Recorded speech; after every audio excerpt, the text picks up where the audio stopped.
Ei, Remar, fala aí alguma coisa. Tá gravando, viu? Falou Gigs. Porra, a besteira de Remar aqui. Esse aqui eu vou colocar no Orkut depois, viu, gente? Remar. A cara de... Caramba, eu mostro mesmo. Deixa eu mostrar quem tá aqui mais. Leôncio aqui. Ei, Leôncio, fala.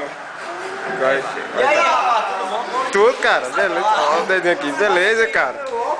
Ei, a mãozinha, a mãozinha. Aí, cara, beleza, doido. Aí, entra por mim.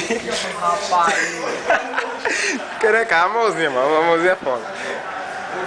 Ah, não é 4 reais, não. É assim E mais aqui, um vídeo aqui na Domínio, os caras gasearam hoje. Não, cara, não, gasear, quem foi que falou gasear? Ó, o Marcel aqui também gaseou hoje. É, não, é tudo mentira, que acabou a aula mais cedo. E a gente tá aqui jogando, né? Foi expulso mesmo, aí. Tu foi expulso de sala, Tom? O meu, o teu foi expulso, foi? Quem foi que foi expulso, mano? Sei não. Ele vai ficando para mais aqui um vídeo. E eu toda vida eu levo 1 minuto de jogo. Isso aqui é a diária. Tá ligado que tá na rua de hoje, não, né?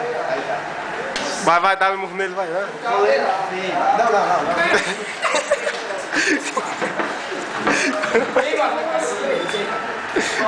a piedade. Ei, ó, faz assim o negócio de gol, tem que ser. Ô, beleza. Aí, Marcelo, falou. Bora comprar uma bola aqui. Falou, vai comprar a bola? Falou.